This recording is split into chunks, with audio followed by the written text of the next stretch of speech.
tomar para que a gente possa desenvolver uma política pública com uma agenda para elaborar políticas públicas que atendam a sociedade.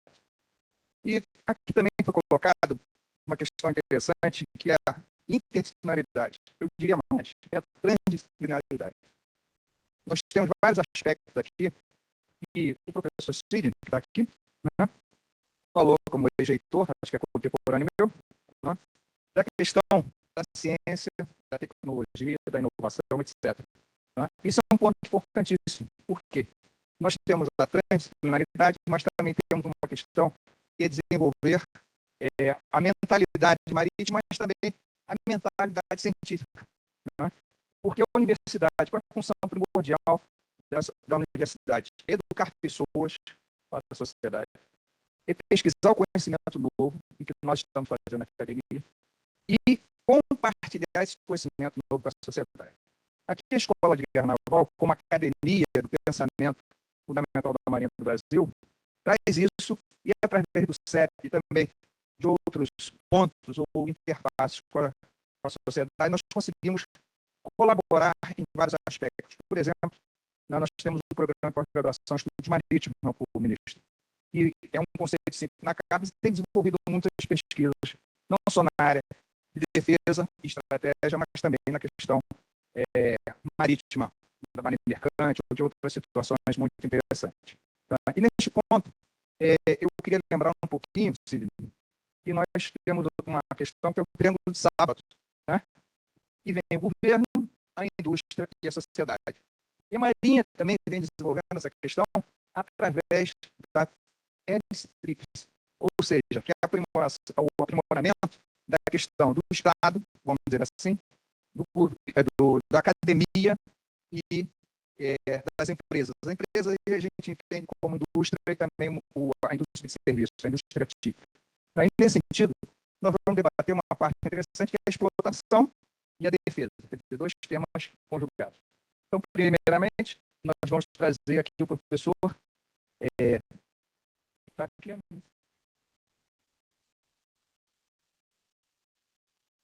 Eu tenho uma nova missão aqui, o comandante Braga, que passou, que eu fui promovido, tá, o almirante Lucas, de moderador para controlador. Né? Então, antes de tudo, eu queria dizer que vocês têm até 20 minutos, senhores, aqui, eu sou o almirante Jacques, né? E vamos tentar fazer os 15 minutos de debate, ok? Com uma palavra, eu não estou aqui com o material, não estou encontrando, né? Eu peço desculpas aqui, porque ainda está na mesa anterior aqui, mas a palavra é o João Luiz Nicodelli, por favor.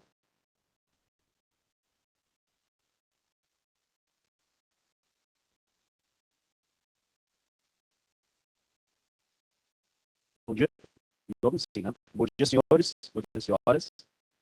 Na qualidade de representante do Ministério do Meio Ambiente, eu agradeço aqui a oportunidade de participação nesse evento, nesse local de tradição, do ponto de vista de educação, de capacitação.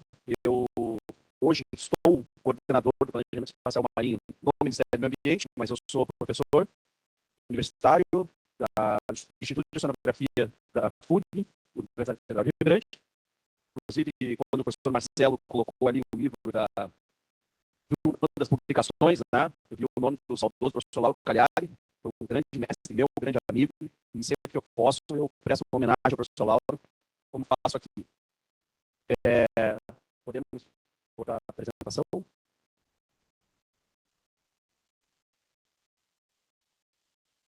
Enquanto a apresentação está indo aqui para a tela, eu vou focar minha fala no planejamento espacial marinho, nesse instrumento que vem sendo construído no âmbito da CIRM, juntamente com o Ministério do Meio Ambiente, que coordenam esse processo. Exatamente, como eu falei, atualmente sou coordenador geral do Departamento de Oceano, lá no Ministério do Meio Ambiente, especificamente na Secretaria de Mudança do Clima. Vamos ver se eu acerto aqui. Muito bem. Esse é o mapa. Eu sempre começo as minhas apresentações, obviamente, para esse público especializado. Esse é um mapa, os senhores já conhecem, algumas informações também também que já são conhecidas dos senhores, das senhoras. Então, não vou perder aqui nosso precioso tempo com essas informações, mas é uma informação que a gente sempre traz nas nossas apresentações aí, Brasil mundo afora, como um nivelamento, né? Como as informações de base que demonstram a importância não apenas do oceano, mas da zona costeira também. E como aqui nesse público chover no molhado, não existe uma atividade de mar que não tenha uma base em terra, e isso é uma dos principais informações do planejamento espacial marinho, informações de base que a gente leva como preceito.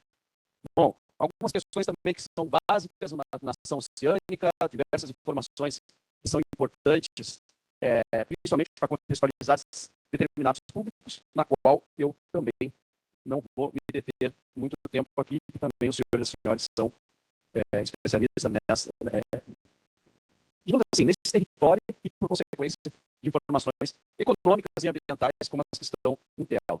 A gente focar mais no planejamento espacial marinho propriamente dito. Essa é uma informação interessante, dado do censo de 2022 do IBGE, coloca que 54,8% dos brasileiros moram até 150 quilômetros em linha reta do litoral. Também não é uma informação qualitativamente nova, acho que já sabíamos disso, mas quantitativamente é uma informação interessante. Mais da metade do país mora em até 150 quilômetros em linha reta do país, e isso traz uma questão que é crucial, que vai aparecer no próximo slide aqui, nos próximos. Aqui sim, eu queria chamar a atenção dos senhores e das senhoras para isso. Em vários locais, para alguns públicos específicos, quando nós apresentamos o planejamento espacial marinho, o pessoal tem uma noção assim, que o mar, que o oceano é vazio de atividades. Muitas vezes, assim, eu pego um avião, esse avião está fazendo uma rota pelo oceano, uma rota costeira, mas oceânica, e você vê lá, de vez em quando, uma plataforma de petróleo, um navio, alguma coisa específica. Em alguns países já as torres eólicas offshore, mas essa não é a realidade. E aqui a gente tenta mostrar rapidamente essa questão da multiplicidade de usos já existentes ou potenciais na zona econômica exclusiva e mar territorial do Brasil, agora de forma estendida também. Por exemplo, a questão da conservação, unidades de conservação, áreas prioritárias para conservação marinha, vejo que aqui está focado na região nordeste do país, depois eu vou passar o mapa inteiro, e eu vou começar a acrescentar camadas, né, acrescentar a lei para isso. A questão de setores econômicos como aqui são plataformas de exploração de petróleo, blocos de petróleo sob concessão, áreas de mineração, processos, né, ou áreas potenciais para mineração, que é um dos temas aqui desse evento. A questão da energia eólica offshore, as linhas de transição planejadas, o que já está protocolado no IBAMA, com relação a torres, a parques, toda uma questão de pesca artesanal, que envolve muito, né, a zona costeira, não apenas a marinha do Brasil, mas a zona costeira, em função, né, da pesca desse modal de artesanal. A questão de presença de fauna, os registros de presença de fauna que nós temos já catalogados, toda a questão de rotas de navegação, aqui são os distintos modais de pesca industrial. Aqui a gente vê linha de mão, couve, armadilha, espinhel betônico, pelágico, rede de totalidade de pesca industrial. Tudo isso espacializado, essa é a palavra, espacializado. Espacializado aqui na zona costeira e principalmente marinha do país. E aí por aí vai, né? Diversas informações, quando a gente vem para a linha costeira, municípios fronteiriços, e quando a gente coloca isso para o Brasil todo, nós temos aí uma imensa sobreposição de usos. Mais uma vez, não necessariamente o que está mapeado aqui são usos já estabelecidos. Aqui também, nesse mapa, a gente está contando usos potenciais. O que esse mapa nos demanda imediatamente? A ideia do planejamento. Se nós tivermos todas essas atividades, todas são justas, todas são corretas, todas são necessárias, precisamos planejar. Então, nós avançamos para o conceito do planejamento espacial marinho, e o que é o PEM, o que é o planejamento espacial marinho. Ele é um processo, assim, uma frase muito simples. É um processo de organização do uso das atividades econômicas, dos setores no mar. É um instrumento de ordenamento do território, o território é o oceano, que deve considerar os seus aspectos ambientais, ecológicos e, evidentemente, os aspectos socioeconômicos. Né? Já foi trazida aqui a questão da economia do mar, a economia azul, e etc., outros conceitos que devem ser considerados também. Ele tem alguns desafios adicionais quando comparado a instrumentos com o mesmo fim, instrumentos de planejamento em terra. Isso são, embora possam ter uma base técnica científica parecida, principalmente metodológica, mas ele tem alguns desafios. Nós estamos falando de uma coluna d'água, então nós temos usos que são do subsolo, nós temos usos de meio marinho, da própria coluna d'água, como a pesca, de superfície, da interface oceano-atmosfera, como, por exemplo, a questão eólica. Necessariamente, esse planejamento ele precisa partir de uma base integrada e ecossistêmica para que, efetivamente, a gente consiga o tão sonhado equilíbrio entre a exploração, a utilização e a sustentabilidade, como falada. E aqui, não necessariamente, o PEN, o Planejamento Espacial Marinho, ele vai fazer como produto final uma indicação que nós chamamos assim, do tipo hard, ou seja, ele não vai dizer, nesse quadrado tem que ter eólica, nesse quadrado é para petróleo, nesse aqui é para conservação. Ele é um sistema de inteligência territorial. Ele vai indicar, com base num conjunto de informações e análises, quais são os potenciais e quais são as potenciais de uso e potenciais de restrição de determinado espaço, com base, obviamente, em informação, em conhecimento existente. O que não é o PEN? Talvez esse slide assim, eu tenha percebido que é mais importante que o anterior. O PEN não é um instrumento de licenciamento. O PEN não vai substituir o licenciamento ambiental. Importante dizer, existe uma ansiedade por parte do IBAMA no sentido de ter o PEN em mãos para poder aliviar a pressão sobre o licenciamento ambiental de diversas atividades, porque o PEN vai trazer essa inteligência de dados com base territorial. O PEN não é um projeto científico. O PEN não vai botar navio no oceano para trazer dados primários, porque o PEN trabalha necessariamente com dados secundários. Evidentemente, se ao longo do processo novas informações forem coletadas, pode ser absorvido pelo processo. Mas, evidentemente, o conhecimento científico, oceanográfico, toda a informação técnica é a base para tomar decisão. Ele não é um planejamento setorial. O PEN não substitui o planejamento dos setores. O planejamento dos setores continua tendo a mesma importância que sempre teve. O que o PEN tentará fazer é fornecer um plano de fundo para que os setores econômicos se organizem com base no espaço marinho entendido, em termos de utilização e com a equação da sustentabilidade. E também o PEN não é uma proposta de unidade de conservação, o PEN não está aí para trazer novas áreas de conservação, mas evidentemente que vai servir como subsídio para indicar esses pontos de maior importância relativa em termos ecológicos. Ele tem um objetivo geral, que é vou fazer a leitura aqui, estabelecer um modelo de ordenamento de usos do sistema oceânico, né? E sirva como base do planejamento espacial marinho do Brasil. E aí eu grifei ali de forma participativa, que vai muito ao encontro do que o professor falou no bloco anterior. Ou a gente comunica com a sociedade, ou a gente coloca isso em diversos setores da sociedade, ou vai ser mais um instrumento lindo, tecnicamente maravilhoso, e que não vai ser aplicado, que não vai servir com a finalidade real dele, que é a orientação desses usos econômicos e de conservação no espaço marinho.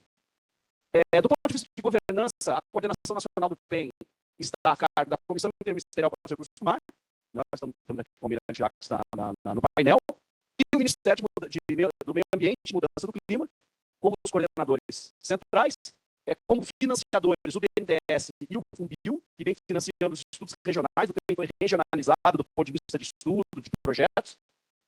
Dentro da CIRM, nós temos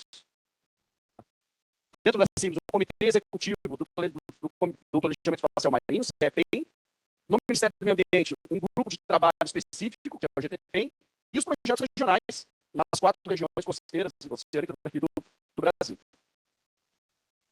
A resolução CIRM de 7 de 2023 colocou a visão e os princípios para o PEN no Brasil. Eu não vou entrar em detalhes para não tomar tempo, mas isso está na resolução. É só buscar ali na internet, que isso foi discutido amplamente, né, em workshops, em seminários que foram feitos. No boleto, eu vou passar evolução do tempo, mas a gente tem aí a visão, os princípios também, mas assim, em parte algumas premissas básicas, que bom, primeiro, adotar aqueles princípios estruturantes dessa resolução que eu acabei de falar. Uso predominante de dados secundários, processo participativo, a criação de geoportal. Essa é uma parte da comunicação, a questão dos dados, né? Foi dito também no painel anterior. Temos dados, produzimos dados, mas esses dados não estão acessíveis, são difíceis de acesso, e por aí vai. Nós criaremos um geoportal para isso, e que o modelo seja adaptável e replicado. Adaptável porque qualquer planejamento de X em X anos precisa de uma atualização. E replicável para que as diferentes regiões do país, que têm suas peculiaridades, possam replicar esse modelo. É dividido em 3 fases, muito rapidamente. Se planeja, unidade de gestão e planejamento, se faz o diagnóstico setorial, legal, prognóstico das atividades, ou seja, uma parte mais de diagnóstico. Parte para uma parte mais de prognóstico, com simulação de cenários, capacitação para o uso do portal, e entra na terceira fase, aí sim, a fase onde, né, literalmente, o bicho pega, a coisa pega fogo, que é a negociação intersetorial e a proposta de um instrumento legal para o bem do Brasil. Como eu falei, os estudos foram regionalizados por uma questão óbvia, né, logística, de densidade de informação, inclusive até de similaridade entre algumas propriedades específicas nas 4 regiões que a gente tem aí. Rapidamente aqui, começamos pelo Sul, que foi considerado um projeto piloto, iniciou em fevereiro de 2024, e já tem essas questões aqui já finalizadas, ou em fase de finalização, aspectos jurídicos finalizados, cadernos setoriais. E aqui eu vou fazer um parágrafo para metodologia, que particularmente, uma opinião pessoal, eu acho muito interessante. Normalmente, esses processos de planejamento, eles têm parte do quê? Diagnóstico. Você vai fazer um planejamento, você vai pensar, precisamos de um diagnóstico. Muitas vezes, o diagnóstico é feito com o quê? Uma sobreposição de camadas, layers de diversas informações. Isso é muito difícil de transformar, de dar o pulo do diagnóstico para o prognóstico, é bastante difícil. Em segundo lugar, se essa transformação de diagnóstico e prognóstico não for muito pactuada entre os setores, a negociação final vai trazer problemas. O PEN traz uma questão interessante. A parte de diagnóstico são feitas por cadernos setoriais. E aí, especialistas de cada setor produzem esse caderno é validado numa oficina com o setor, e aí depois isso vai entra no processo de planejamento, vai para uma negociação. Isso é uma questão interessante do método. Bom, a discussão de comportamento, a metodologia de unidade de planejamento, etc. Ou seja, a coisa caminhando bem lá no Sul. O Sudeste está em etapa de contratação da empresa vencedora do edital, financiado pelo BNDES também. Já está em 99,9%, ainda não foi feito o anúncio por algumas questões bem específicas, mas já deve começar em breve. O Nordeste iniciou em setembro de 2024, também está caminhando. Esse é o único que não foi financiado pelo BNDES, foi financiado pelo Funil, pelo programa GFMAR, mas também já está andando, caminhando. E o Norte também, financiado pelo BNDES, está em processo seletivo em andamento. O edital já teve o prazo encerrado e muito em breve nós teremos a resposta de quais empresas, ou consórcio de empresas que irão fazer o planejamento espacial marinho da região Norte. Não vou entrar em detalhes porque não há tempo aqui, mas digamos assim, a mola propulsora da questão de como transformar diagnóstico em prognóstico a partir da utilização de um índice que vem sendo desenvolvido, é o índice de desempenho do uso de serviços ecossistêmicos do mar, o IDUSE.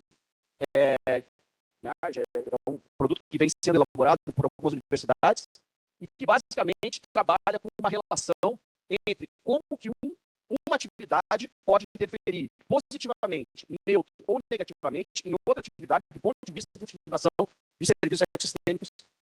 Em linhas gerais, eu me coloco à disposição de uma explicação mais detalhada em algum momento que a gente possa ter um pouco mais de tempo. Tá? E esse índice ele busca basicamente identificar quais são os benefícios, quem são os beneficiários de cada atividade e quais serviços ecossistêmicos estão presentes nessa área de mapeamento a partir de unidades específicas de gestão e planejamento. Aqui a questão mais conceitual, né, não vou entrar em tempo, não vou entrar em debate aqui em função também do tempo, mas como eu falei, me coloco à disposição para explicar um pouco como que funciona conceitualmente esse índice. São criadas, então, unidades de planejamento e gestão, que elas são polígonos né, no mapeamento, que esses polígonos eles não são homogêneos, eles podem ter as mais diversas formas, e que esses polígonos têm que refletir a oferta e demanda dos serviços ecossistêmicos, de gestão, geopolítica, características socioeconômicas, culturais, profundidade, proximidade, porte, etc, etc, etc. Mais ou menos um pouco do que é essa UGP, a Unidade de Gestão e Planejamento desses institutos regionais.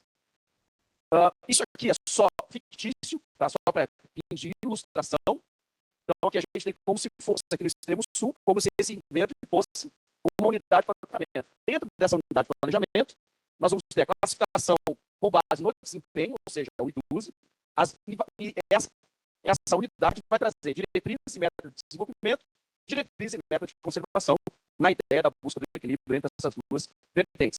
Eu falei dos cadernos, e aqui como o seminário que trata especificamente de fundos marinhos de geologia, o professor Marcelo Sperber foi o responsável pela construção desse caderno aqui do PENSUL, só para vocês terem uma ideia. O caderno de geologia e recursos minerais eu trouxe rapidamente, nós não vamos ler agora, qual é o conteúdo desse caderno. Esses cadernos já foram aprovados por vista técnica, em breve, agora, em maio, começaram as oficinas setoriais para validação desse caderno específico, e assim como existe o caderno de geologia e recursos minerais e mineração, as outras atividades também têm os seus cadernos, como eu falei antes, construídos por especialistas e validados pelo setor. E não aquela coisa como se uma empresa, uma universidade vai lá, faz um diagnóstico e a gente, se ele não é validado pelo setor, esse diagnóstico acaba trazendo mais problemas do que benefícios. Duas questões cruciais, escala e participação social do PEN. Na questão da escala, muito rapidamente aqui, a gente tem, começando em terra e indo até o final do programa exclusivo, aí, plataforma continental estendida, diversos instrumentos, diversas políticas públicas e a sua inserção no território. Quando a gente pega a questão do gerenciamento costeiro do país e seus instrumentos, da parte de terra, né, até o final do mar territorial, as 12 milhas náuticas. Quando colocamos o planejamento espacial marinho, ele vai da linha de base, da linha de costa, até o final da plataforma estendida, né, da zona econômica exclusiva. O que a gente percebe aqui? Uma intersecção. Há uma da linha de costa até as 12 milhas náuticas, onde esses amplos instrumentos, o gerenciamento costeiro e o planejamento espacial marinho, têm uma sobreposição. Só que existe uma diferença de escala. Por que eu digo isso? Muito rapidamente. Lá no Ministério, toda hora a gente recebe assim, uma escola de kitesurf, uma comunidade de pescadores tradicionais. Vem cá, como é que eu participo do PEN? Como é que eu vou me ver no PEN? E aí você tem que explicar para essas instituições, organizações, que a escala do planejamento espacial marinho não comporta, ele vai aparecer como um pontinho. E que o planejamento espacial marinho, muitas vezes, não vai resolver o conflito nesse nível. Só que nós temos um outro instrumento no Brasil, por exemplo, o zoneamento ecológico e econômico costeiro, e esse, por lei, ele vai até as 12 milhas náuticas, que pode perfeitamente, numa outra, desde que bem compatibilizado, numa outra escala, resolver ou minimizar questões de conflitos, de uso pelo espaço e por recursos. Ou seja, já finalizando, o PEN em escala nacional identifica hubs, hotspots, partes interessadas, e o GER, o gerenciamento costeiro, o mapeamento detalhado de algumas atividades marinhas. Esses dois instrumentos têm um potencial gigantesco, se bem compatibilizados e bem estruturados do ponto de vista da governança também. Bom, também não vou entrar em detalhes aqui, mas a questão do planejamento espacial marinho para questões climáticas, é um potencial enorme desse instrumento de direcionar políticas para o trato de questões climáticas, e a participação social do PEN, que é uma coisa em construção, que a gente vem trabalhando, mas que se a gente não trouxer essa participação, e assim como eu estou aqui fazendo essa fala para esse público especializado, a gente muitas vezes está fazendo para outro tipo de público, uma comunidade de pescadores, ou coisas diferentes, para que essa participação seja efetivamente engajamento de atores, ou a gente pode correr o risco de avançar no PEN tecnicamente e não conseguir transformar numa política pública especificamente. Só lembrando, o planejamento espacial marinho foi um compromisso brasileiro na ONU, na Conferência Mundial dos Oceanos de 2017, na qual o Brasil se comprometeu a ter todo o seu espaço oceânico mapeado e com planejamento espacial marinho vigente até 2030. E que estamos caminhando para que isso realmente aconteça dentro de um cronograma que vem sendo desenvolvido à risca nesse processo. Existe um vídeo, que eu não vou passar também, que é interessante do ponto de vista de educação ambiental, de conscientização sobre o que é o planejamento espacial marinho. Posso, depois aos interessados. É isso, pessoal. Acho que não sei se consegui ficar no tempo. Excelente. Eu não sei se às vezes fala tão rápido que já me falaram em sala de aula e falaram assim, professor, eu estava esperando o senhor gritar gol no final. De tão rápido. E vai falando. E aí, quando eu tenho tempo, assim, eu tento acelerar um pouco para não atrapalhar a dinâmica do evento. Tem o meu e-mail ali, completamente à disposição para dúvidas ou para informações mais detalhadas sobre o processo. Tanto eu, o site, só para informar, o site oficial, já que eu não gastei todo o tempo, o site oficial do Planejamento Espacial Marinho é o site da CIRN. Dentro do site da CIRN, todas as informações atualizadas sobre o planejamento espacial marinho podem ser encontradas, mas como o Ministério do Meio Ambiente também me coloca à disposição para informação, para discussão, para o que for necessário. Obrigado.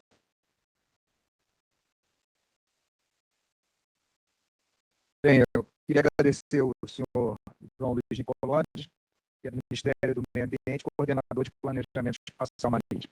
Com a palavra, então, o senhor José Luiz Baldino de Lima, do Ministério de Minas e Energia, diretor de Geologia e Produção Mineral. Palavra.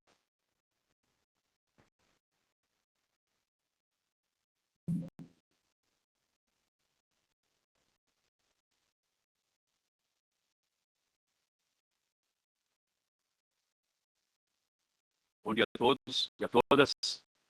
Inicialmente, eu gostaria de, em nome do Ministro de Estado de Minas e Energia, Alexandre Silveira, e da Secretária de Geologia, Mineração e Transformação Mineral, Ana Bittencourt, eu gostaria de agradecer a participação nesse evento, um especial agradecimento ao Almirante Zúcaro, ao Almirante Cipriano, em nome dos quais eu também cumprimento os demais almirantes, oficiais, presentes, cidadãos que estão presentes. Também um especial agradecimento ao Almirante Jacques, que tem sido um grande incentivador, né, das questões dessa discussão dos fundos marinhos, do aproveitamento dos recursos minerais, da sustentabilidade e da defesa dos recursos minerais.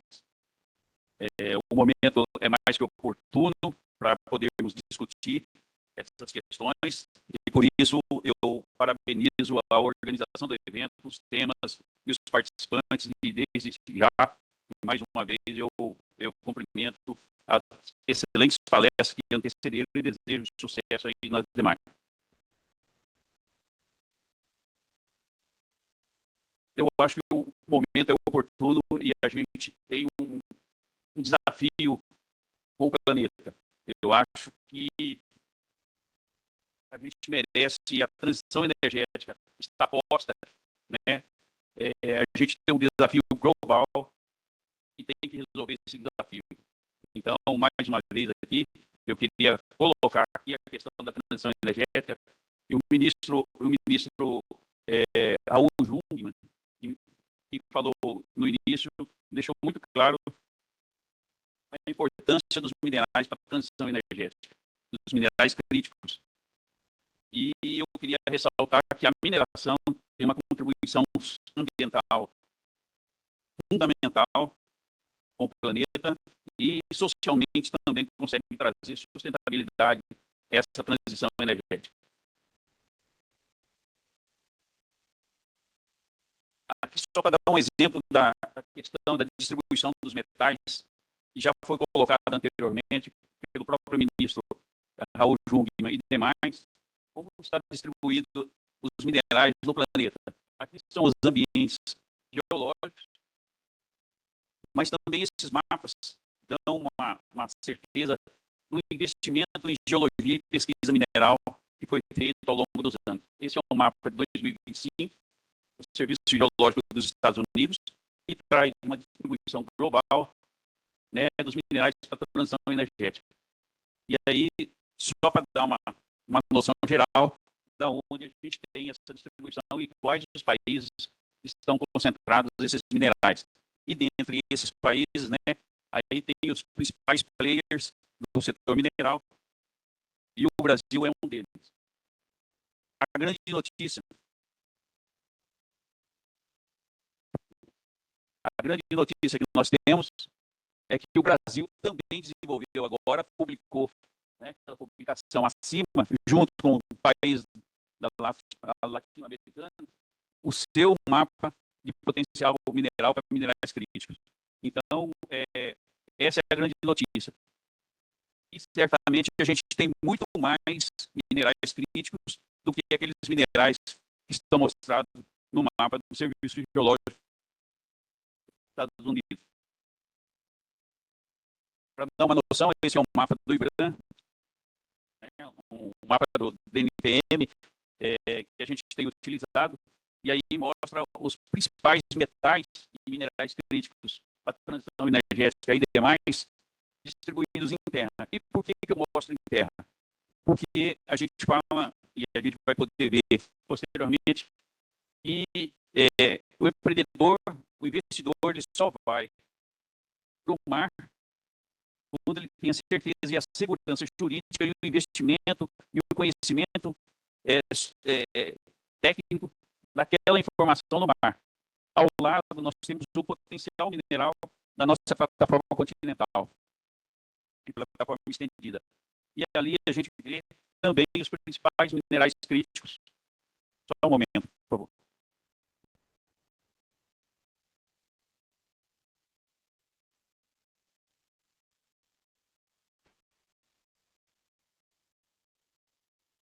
Aqui a gente vê os principais minerais para a transição energética distribuídos ao longo da nossa costa. Minerais relevantes do ponto de vista da transição energética e minerais relevantes do ponto de vista da segurança alimentar. Entre eles, né, os nódulos que o professor Marcelo Sperli levantou, colocou, o professor Sidney colocou enormemente essa questão, minerais como crostas cobaltíferas, minerais como calcários, minerais como escândio e titânio na foz do Amazonas. Então, nós temos um potencial enorme a ser explorado, mas é potencial ainda, né? E muito trabalho tem que ser feito.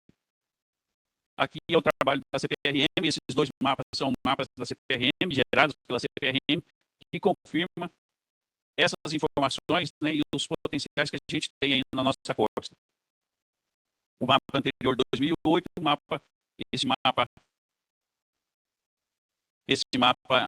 aqui é um mapa mais recente, que confirma algumas amostras, e o que se pretende agora é atualizar esse mapa de 2008 com essas novas informações, e traz também a questão da transição energética.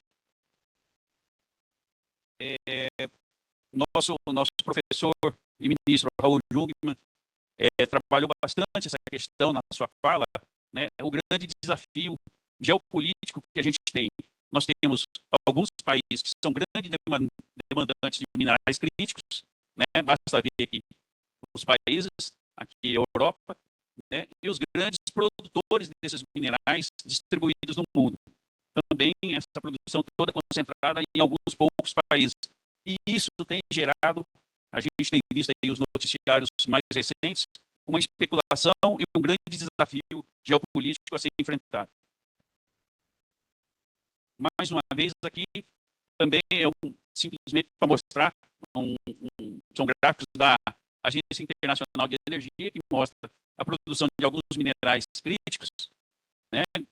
Grafita, lítio, cobalto, níquel, que a gente tem no nosso litoral, né? Aqui, em termos de minerais, produção mineral, e aqui o refino, onde está concentrado esses minerais. E a gente vê aqui, excluindo a questão ideológica, que ela está concentrada em alguns países. Já indo para o mar, né? Desde, né, o trabalho do REMPLAC é um trabalho que já vem de longos anos, né? E de uns tempos para cá, a gente tem desenvolvido um trabalho focado como país em desenvolvimento. Se nós somos um país em desenvolvimento, nós não temos recursos disponíveis para mapear o substrato marinho como um todo. Então, nós focamos em algumas regiões, e aqui estão algumas regiões e alguns projetos, né? Plataforma rasa com minerais, né, granulados marinhos, na elevação do Rio Grande, que anteriormente era área internacional, com sulfetos, crostas cobaltíferas, a questão da fosforita para atender a nossa indústria de fosfato, que é demandante aí de em torno de 60% a 70%, e diamantes, que a gente não continua mais com ele, na foz do Rio Grande, do Rio Pardo, né, para atender uma demanda específica da indústria, da pequena indústria. Esses são os projetos do Remplar. A gente tem desenvolvido cada vez mais esses projetos, mas nesses projetos do Remplar que a gente já gastou 100 milhões. Não é uma verba pequena para um país em desenvolvimento. E o que a gente quer, como governo, é desenvolver um mapeamento direcionado a algumas áreas, porque a gente não tem disponibilidade financeira de meios navais para tal. Só para dar uma ideia, a gente também tem atuado aí nos últimos planos setoriais para que todo esse mapeamento ele seja feito do ponto de vista não só ambiental, não só econômico, com recursos minerais, mas que ele tenha um viés também de levantamento, né, ambiental, para que a gente possa também, quando o empreendedor for para essas áreas, desenvolver essas áreas, essa exploração, ela tem o pleno conhecimento do potencial impacto que ela pode trazer nessas regiões. São fotos da região do Pro-Amazonas, são fotos recentes de levantamentos feitos no ano passado. Aqui são as crostas cobaltíferas que surgiu, né, o planejamento da prospecção nessas regiões surgiu lá em 2007, no Centro de Gestão e Estudos Estratégicos, e a gente ainda era uma área internacional, e a gente conseguiu desenvolver um belo trabalho que conjugou com a ampliação dessa região dos limites da nossa plataforma, que já era esperado desde quando a gente submeteu em 2018. Numa simulação econômica, a gente consegue ver que a exploração, essa aqui é uma região, uma foto da região da elevação do Rio Grande, com cobalto, e a exploração de cobalto, uma simulação do potencial dos recursos, um estudo econômico conceitual, viabilizou a exploração aí em torno de 2 milhões de toneladas, o que colocaria o país aí como um dos maiores produtores de cobalto do mundo. Vale lembrar que o primeiro país produtor de cobalto é o país da África, que está em guerra civil, né? E a gente tem ali trabalho infantil, trabalho escravo, guerra política, né? E tudo demais. Então, quando a gente pensa em se posicionar como país, também a gente pensa em se posicionar como alternativa a essa política que está implantada nesses países. Qual é a concentração desses minerais? Justifica a gente ir para essas regiões, né? Aqui a gente tem, na elevação do Rio Grande, aqui um potencial, né? O teor de ferro, 17%, teor de manganês de 22% na região de Clarion, na região do Atlântico do Sul, 14% de ferro e 20% de manganês, e assim por diante. E a gente vê que também em cobalto, a gente vê um elevado teor de cobalto quase 3 vezes mais que em qualquer outra região. E se a gente olhar esse cobalto aqui, em terra, ele é de 0,05 a 0,27% de teor. E lá, na elevação do Rio Grande, a gente tem altos teores. Então, é um desafio, mas é um desafio viável, né? Potencialmente do ponto de vista do lado econômico. Aqui é um projeto Cordilheira. É um projeto desenvolvido na Cordilheira Mesoatlântica, aquela cordilheira que separa Brasil e África, né? A gente já desembolsou em torno de 10 milhões de reais com algumas comissões para a região e pretende desenvolver ali uma pesquisa, e, para tanto, a gente precisa investir em torno de 10 milhões de 20 milhões a mais ainda. Né?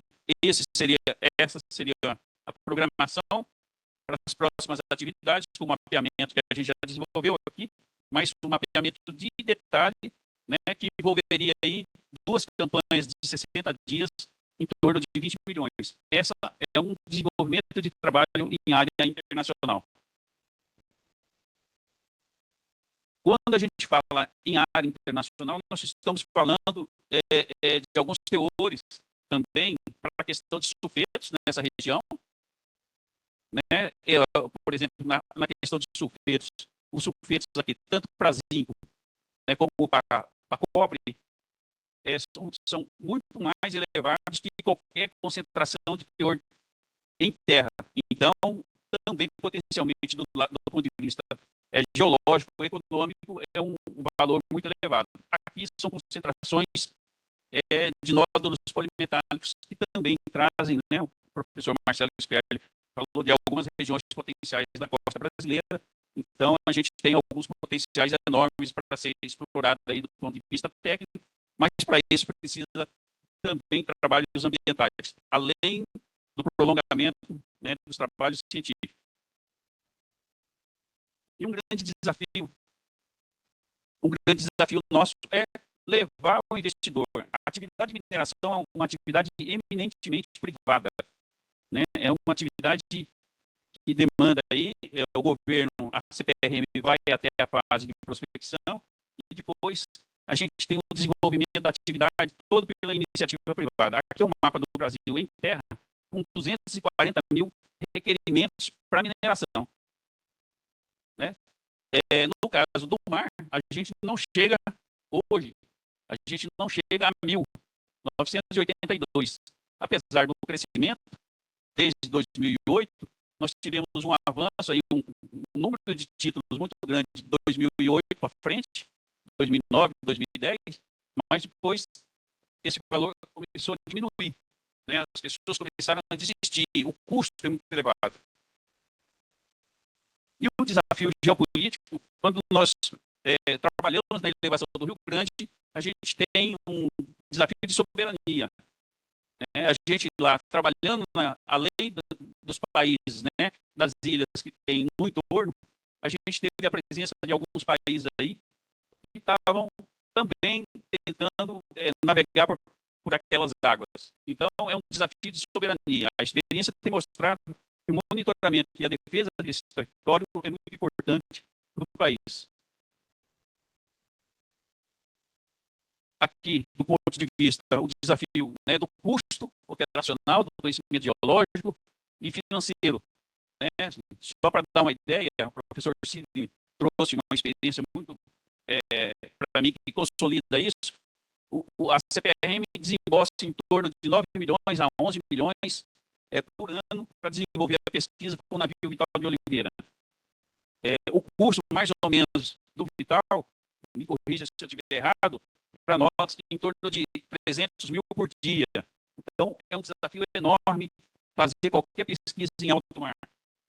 Além desse desafio, o desafio da extração, né? É o desafio da tecnologia e equipamentos adequados que permitam a lavra nessas profundidades. Além desse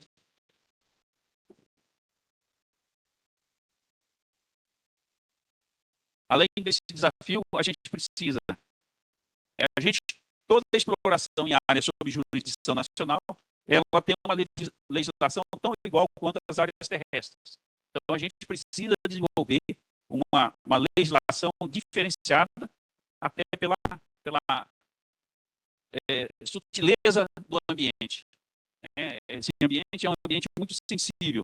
A gente precisa desenvolver isso. Nós temos dificuldades operacionais, nós temos tamanho de área muito iguais, tão iguais quanto. Então, se eu for pesquisar tantos mil hectares que eu preciso, é o mesmo tamanho de área aqui na área em terra, então a gente precisa encaminhar uma proposta para a agência reguladora para fazer isso, mas agora, com a autonomia dela, ela faz no prazo que ela quer.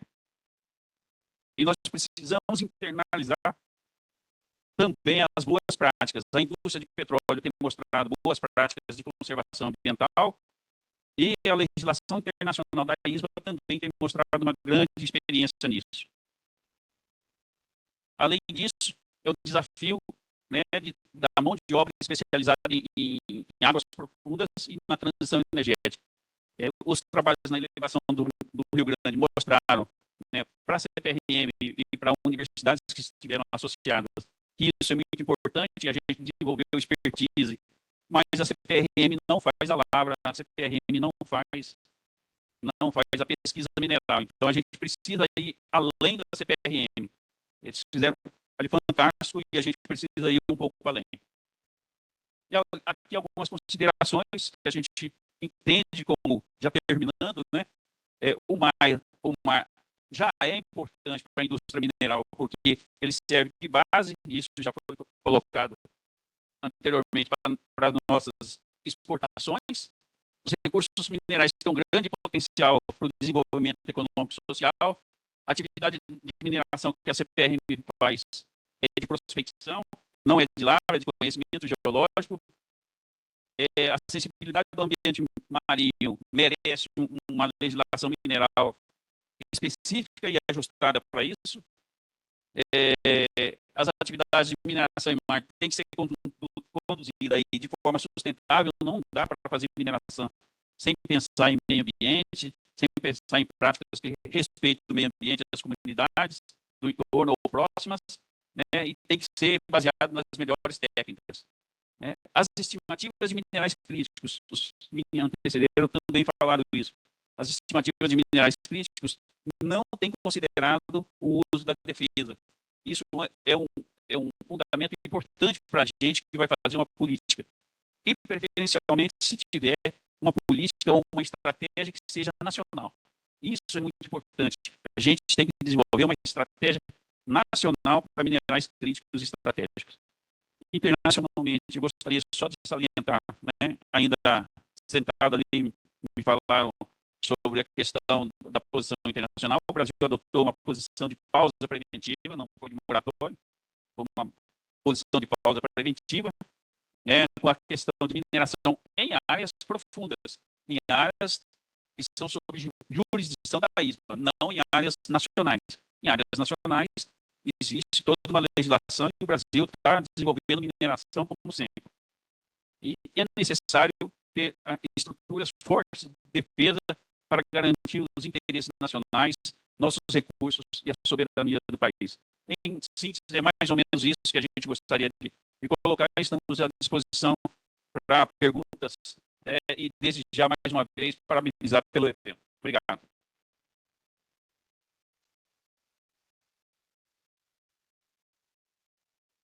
Obrigado ao senhor José Luiz Baldini de Lima, diretor de Geologia e Produção Mineral do MME. Com a palavra agora o contra-almirante Ricardo Jacques Ferreira, secretário da Comissão Interministerial para Recursos do Mar.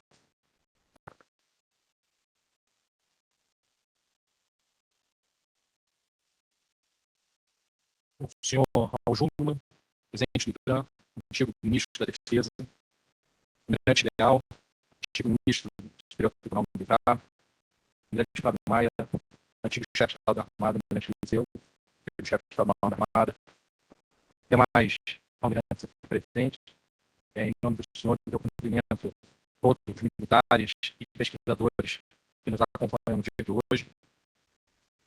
Hoje eu confesso aos senhores que eu tenho um pequeno, grande desafio. Primeiro, falar sobre a importância estratégica dos fundos marinhos, tendo na plateia dois antigos diretores de hidrografia e navegação, dois antigos DGN, diretores gerais de navegação, diversos oceanógrafos, geólogos. Eu prometo que eu vou tentar não executar nenhuma heresia aqui falando sobre o assunto. Mas eu acho que essa é a grande característica da CIM, da Comissão Interministerial de Recursos do Mar. Essa pluralidade de atores, essa transversalidade dos temas, como já foi comentado aqui anteriormente, dá a CIM essa possibilidade. Nós temos hoje, há 50 anos, 18 ministérios trabalhando de forma contínua para estudar a utilização sustentável do nosso oceano. E nós tivemos, ao longo dessa história, diversas conquistas. E conversando ainda um pouco com o professor Evisi sobre esse assunto, uma delas foi a assinatura recente do protocolo entre o NCTI e o MEC, onde nós vamos incluir na base nacional curricular a temática da cultura oceânica. Ou seja, nós vamos estar desde o início da educação fundamental, passando no ensino médio, tratando da questão da importância do oceano com a nossa juventude. E nós tivemos outras ações concretas. Ao conseguir colocar no Atlas do IBGE a representação da Amazônia Azul, faz com que essa memória grata, essa memória visual, se crie uma identidade da importância e, como o comandante da Marinha costuma sempre dizer, da inviabilidade do país sem o seu oceano. Então, esse é o trabalho que nós fazemos ali. Aproveito aqui para cumprimentar dois companheiros da CIRM, o professor João Nicolodi e o Baldino, que trabalham lá e acompanham os grandes desafios que nós temos, porque, por tradição da CIRM e pela previsão do seu regulamento, todas as nossas decisões têm que ser consensuais. E, por isso, nós temos aquela visão que foi mostrada pelo professor João Nicolodi, ela foi extensa, foi intensamente trabalhada para que ela tivesse e contemplasse os interesses dos 18 atores que tem assento ali. Então, essa é uma particularidade. Quando a gente olha a definição do PEN pela Unesco, ela fala de maneira bem clara, atender os objetivos ecológicos, econômicos, socioambientais do país. E nós acrescentamos os objetivos de defesa numa das nossas discussões, entre outros objetivos que precisavam ser incluídos e tratados ali. Mas, além dessas conquistas, né, como o PEN, como a cultura oceânica, nós temos esse programa. O plano de levantamento da plataforma continental é uma entrega concreta da Comissão Interministerial para Recursos do Mar. Ao longo de anos, trabalho de pesquisadores, militares, diplomatas, fizeram com que as nossas fronteiras para o leste fossem cada vez mais dilatadas, ao ponto de chegarmos, em março desse ano, à conquista, a ratificação junto à Comissão de Limites da Plataforma Continental, da nossa margem equatorial, que é aquela área em vermelho aqui ao norte, garantindo mais 360 mil quilômetros quadrados, uma área equivalente ao Mato Grosso do Sul, ao território de uma Alemanha. E esse ano já começamos a nossa defesa na margem meridional oriental, que inclui ali a cadeia Trindade Vitória e a elevação de Rio Grande. Então, essa é uma das grandes conquistas que nós tivemos. E, obviamente, a partir do momento que toda a humanidade procura cada vez mais espaço, cada vez mais mover suas atividades de terra para o mar, essa conquista tem muito valor. E, ao mesmo tempo, gera pontos de atrito em diversos pontos do planeta. Então, quando nós analisamos aqui a questão da linha das 9, 10, 11 raias no Mar do Sul da China, nós temos a plena noção da importância dessa região para a China com relação a Taiwan, com relação às rotas de comércio marítimo, com relação à segurança alimentar, à produção do pescado e também com a questão de óleo e gás. E é óbvio que a promulgação de uma decisão de Estado dessa daqui eleva as tensões na região. E quando nós adicionamos um novo componente, que é a descoberta de terras raras nessa região, obviamente a coisa muda de figura. E isso daqui, essa decisão da linha das 9, 10, 11 raias, ela tem uma importância maior quando nós analisamos essa decisão estratégica da China. A China, ao longo de anos, construiu uma estratégia muito bem consolidada de controle e acesso às jazidas minerais e do comércio desses minerais. Alguns aqui importantes para a defesa, e aqui trago essa já primeira reflexão. Então, temos aqui a importância do tungstênio para a questão da munição, o bismuto com relação também à munição, o molibdênio também para a produção de componentes, tanto balísticos como para equipamentos de reatores nucleares. Então, nós vemos aqui 3 itens que estão aqui sobre importante acompanhamento da China. E, obviamente, quando nós temos uma partida de guerra tarifária, como começou recentemente com a administração Trump, nós vemos que uma das respostas potenciais é essa daqui: travar a exportação de minerais críticos para montadoras e setores de defesa. Então, isso daqui nos permite realmente ratificar o que o ministro Júnior falou há pouco, e já temos diversos artigos publicados sobre esse assunto, que fala sobre uma geopolítica de minerais críticos. E isso nos chama a atenção para a importância desse tema, principalmente quando nós consideramos as especificidades e as quantidades disponíveis de determinados itens. Quando nós trabalhamos na transição energética, as metas que foram estabelecidas pela União Europeia, de até 2035, estamos com cerca de 250 milhões de carros elétricos circulando, as jazidas de cobalto que nós temos conhecimento atualmente, e como foi muito bem descrito pelo Baldino, se concentram em um determinado país, indicam que nós teremos que, para atender a demanda de cobalto, lítio e grafite, havia cerca de 300 minas em terra, ou partir para uma decisão de exploração mineral em fundos marinhos. Obviamente, isso daí passa por um estudo de sustentabilidade, um estudo de impacto, de vulnerabilidade, que precisa ser muito bem identificado antes da decisão ser tomada. De qualquer maneira, nós já temos uma verdadeira corrida por diversos países que já estabelecem como estratégia de seus países identificar potencial, ter uma representação muito concreta dentro da ISA, da Autoridade dos Fundos Marinhos, ter uma presença com representatividade, como é o caso da China e da Índia, que participam desses fóruns aí de uma maneira muito intensa.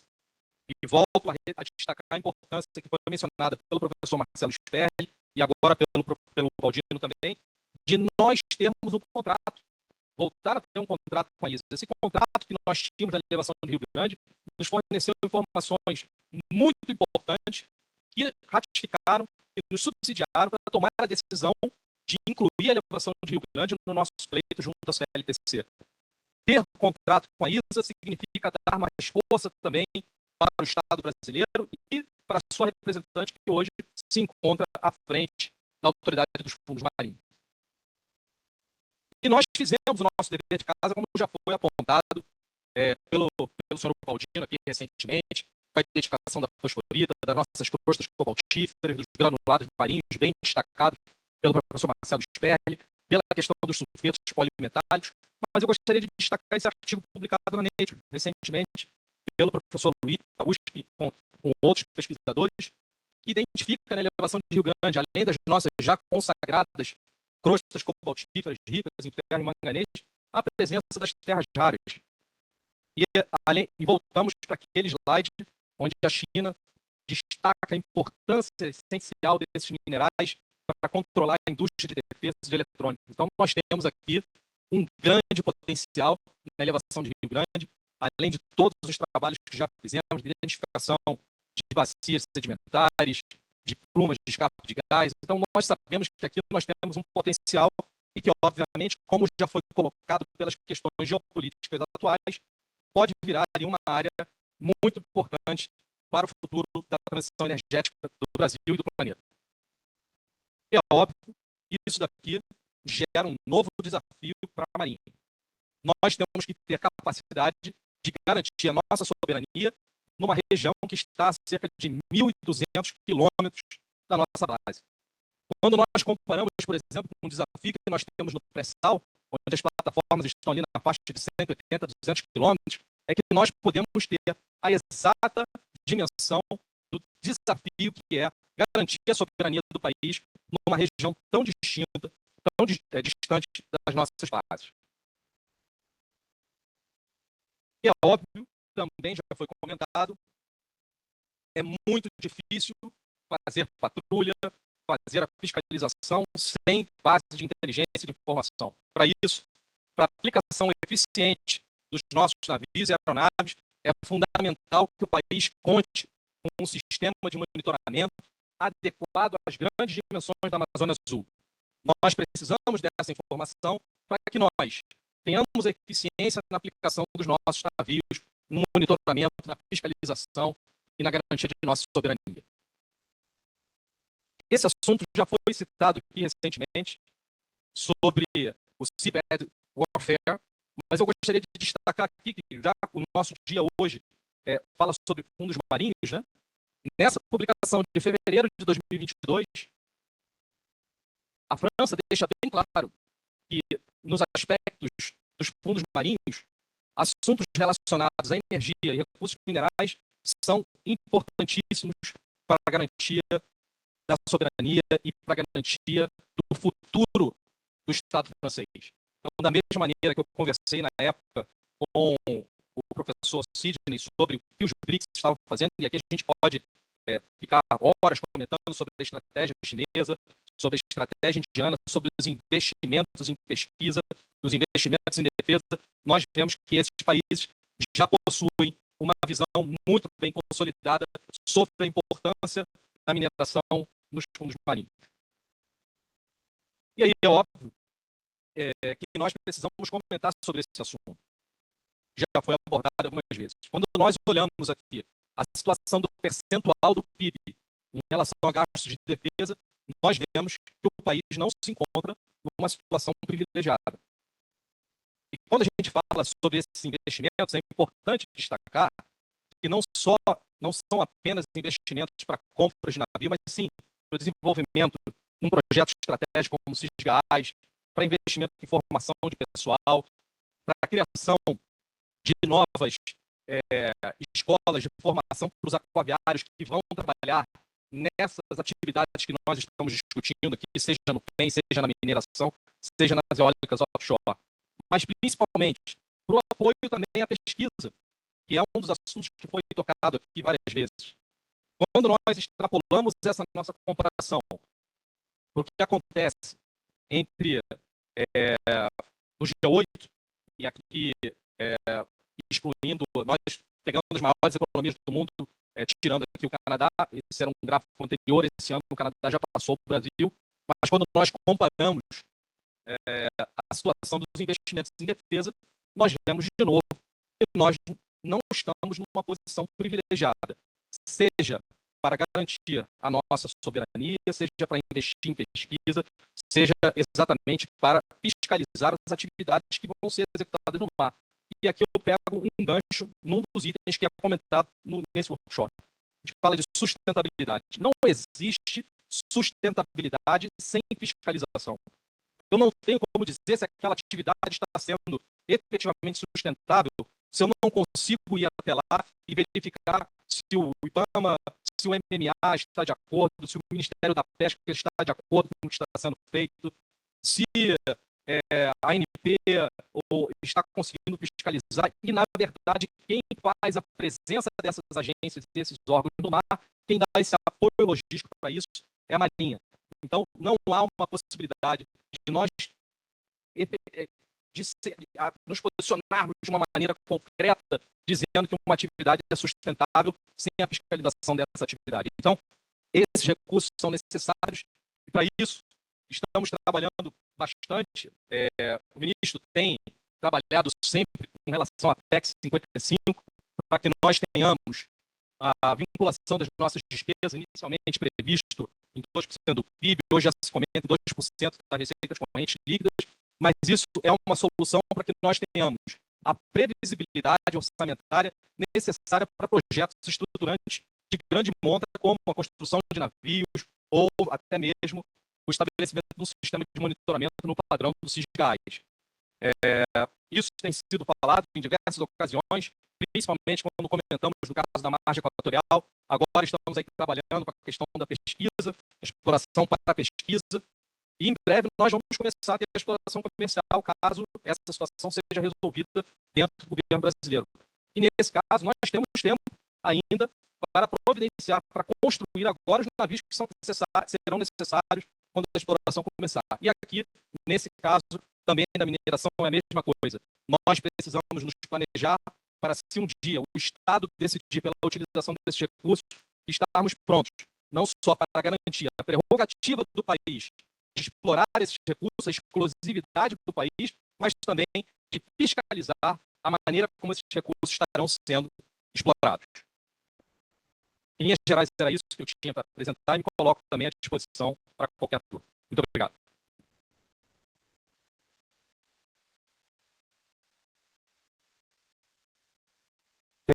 passar o adiantado da hora, eu vou fazer a seguinte metodologia, né? Cada um terá até 3 minutos para fazer alguma consideração final que seja de alcance a todos ou uma provocação para futuros trabalhos. A palavra do senhor Nicodelli.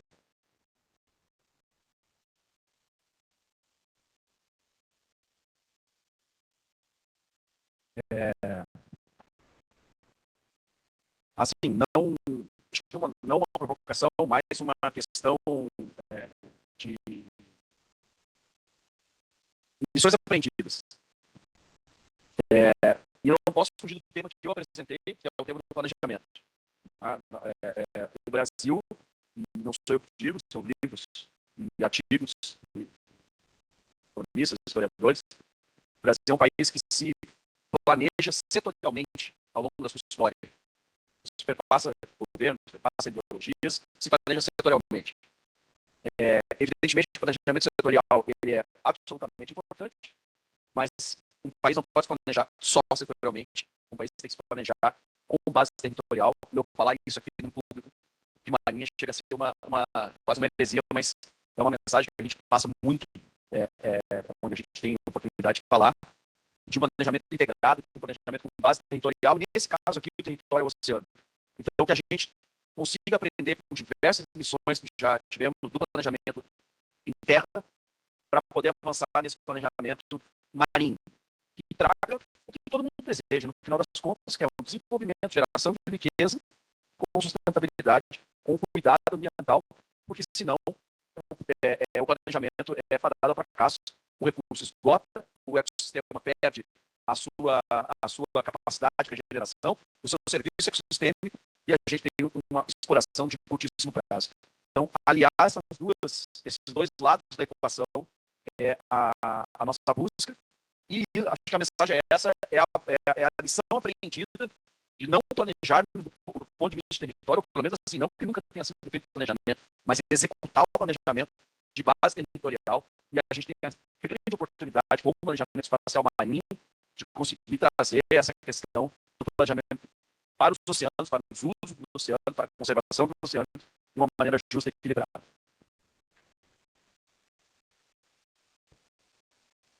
Muito obrigado pela palavra, professor Baldino.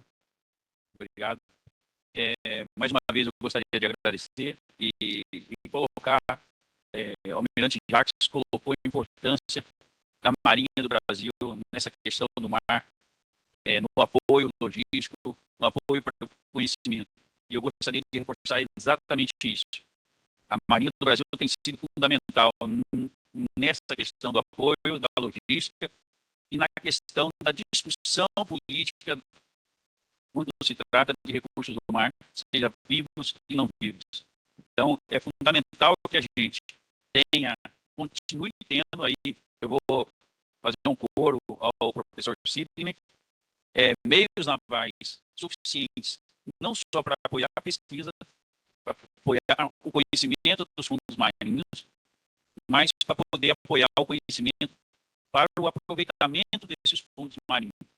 Eu acho que a gente é fundamental isso. E isso, estando centralizado na Marinha,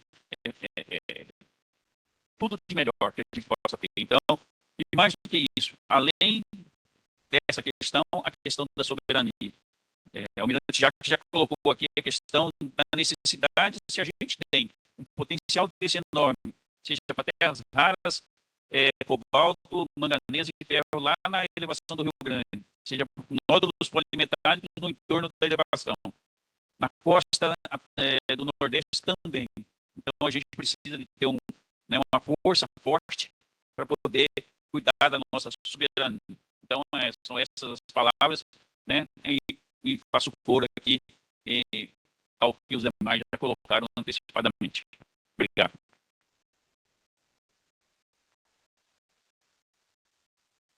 Professor, eu queria destacar o trabalho que é feito na Comissão Interministerial para o Recurso do Mar. Como eu disse, são 50 anos de história, algumas particularidades, nenhum país do mundo tem coordenado por dois entes. E isso é muito interessante. O vídeo que o João Nicolaldi não pôde mostrar, ele mostra exatamente que é uma balança, o controle de uma balança entre o uso e a conservação. E nós estamos exatamente com essa representação precisa, né? A CIRM, com todos os potenciais usos, e o MMA, com relação ao peso da balança da conservação, trabalhando em perfeita sincronia. Não só na coordenação, mas nas discussões, nas ideias. Tivemos uma reunião estratégica, já de comunicação estratégica com o secretário executivo, o Capo Bianco, sobre como comunicar o tempo para a sociedade. Esse trabalho está sendo muito bem feito. E o retorno, eu acho que já apareceu na entrega dos cadernos. A qualidade dos cadernos que foram entregues pela Codex, que foi a empresa contratada na região sul, permitiu pela primeira vez concentrar uma quantidade incrível de conhecimento que nós sequer tínhamos ideia de que o Estado brasileiro tinha. E isso, quando nós começamos, isso era um grande desafio, nós pensávamos, nós não temos dados suficientes para fazer um planejamento. E essa foi a grande surpresa, saber que nós tínhamos, sim, conhecimento. Um outro assunto importante foi perguntado no outro painel sobre a importância de investimento, onde investir. O país investe cerca de 0,06% do seu orçamento em pesquisa oceânica. E mesmo assim, em 2020, no relatório da Unesco, nós atingimos a 11ª colocação em termos de produção científica no mundo. Eu acho que a gente precisa investir mais, dando mais margem, mais possibilidade do brasileiro entregar aquilo que ele vem confirmando, que é a qualidade da sua produção científica na pesquisa oceânica. Obrigado. Professor Nival, apenas um segundo, nós temos uma intervenção aqui do ministro Júnior. Só um instantinho, por gentileza. Prometo ser, almirante, muito breve, não abusado do direito de fala, mas eu queria fazer uma proposta. Eu queria fazer uma proposta certa. Eu queria fazer uma proposta mais. Os senhores prestarem atenção. Todos os produtores aqui, excelentes produtores, são todos ligados ao serviço na sua diversas áreas, academia, marinha, estudo, etc. Ministério. Eu sou o único representante do setor privado, pelo menos está falando. E nós não vamos levar isso aqui adiante sem o setor privado. Nós não vamos levar.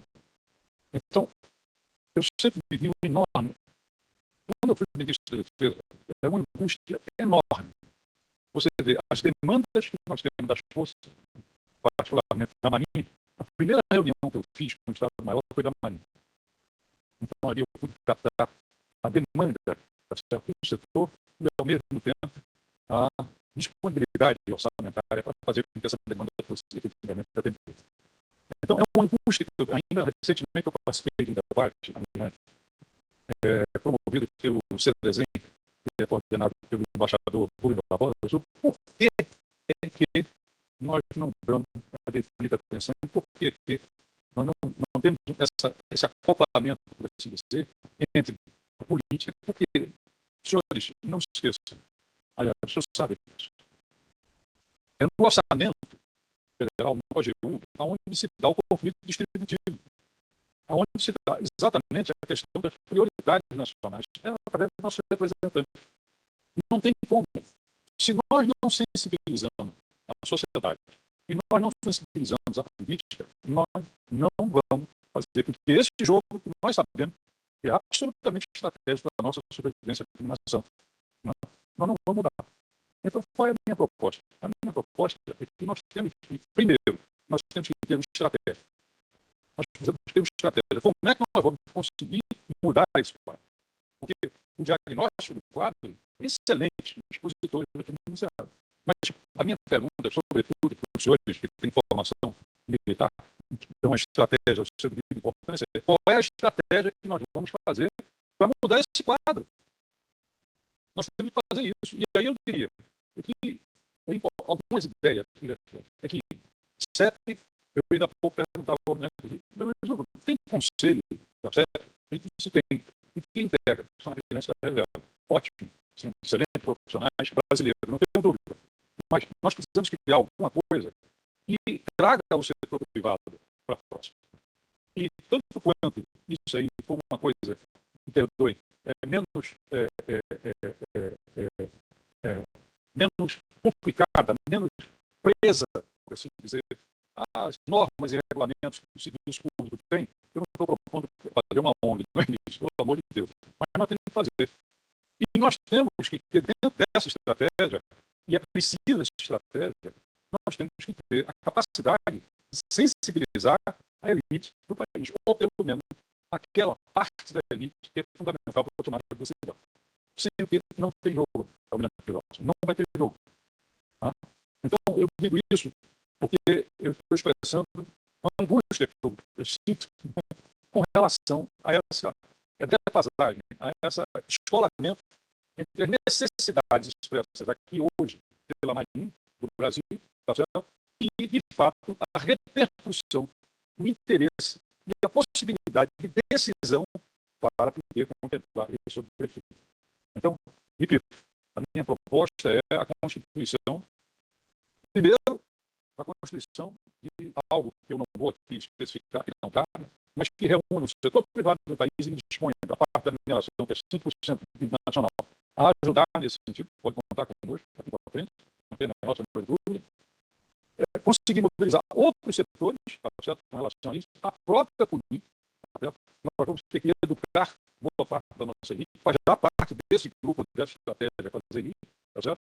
Para que a gente possa conseguir virar esse jogo e fazer com que a gente possa, de fato, numa próxima, aliás, deixa aqui também mais um convite, que o próximo seminário, aqui a gente tenha líderes empresariais, que aqui a gente tenha líderes políticos, e aqui a gente tenha, claro, como nós já temos da Marinha, interesse da academia, assim por diante. Tá? E não tem que são dificuldades, porque, por exemplo, o Baldino falava, mas o Serviço Geológico Brasileiro só mapeou 27% do território nacional. Tá? E outra coisa, grande parte das grandes corporates em termos de mineração são multinacionais. Tá? Então, tudo isso tem que ser pensado à luz de fazer com que a gente consiga conseguir isso que aqui é colocado, tão bem colocado, e tantas vezes, eu tenho uma ponta de emoção, toda vez que eu falo, eu venho aqui para uma unidade das nossas Forças Armadas, da Marinha em particular. Tem que ter essa emoção, porque toca o sentimento de brasilidade, de nação, de compromisso, de patriotismo, de interesse pelo bem comum. Eu costumo dizer para os meus interlocutores, você sabe o que representa a defesa? A defesa é o território, são as pessoas, são recursos, é a cultura, é o nosso bem. E é para isso que existem, sobretudo, as Forças Armadas, dentre elas a Marinha. Então, é por isso que eu quero dizer, e aqui afirmo com vocês que meu compromisso. Agora, para virar esse jogo, precisa trazer para o nosso lado, setor privado, setor político, temos que influenciar. É um trabalho. Mas peraí, mas eu me preparei para ser marinheiro, eu me preparei para ser almirante. O que eu tenho a ver com isso? Isso, infelizmente, é necessário. Muito obrigado.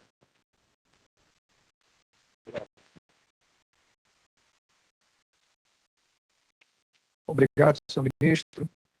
Só queria acrescentar que a Petrobras, desde que eu me entendo como ex-aluno da Faculdade de Engenharia da UERJ, né, nós tínhamos uma formação complementar, principalmente sede nacional na UFRJ, né, para formar engenheiros para o petróleo, geólogos para o petróleo. Então, foi um planejamento dos anos 70.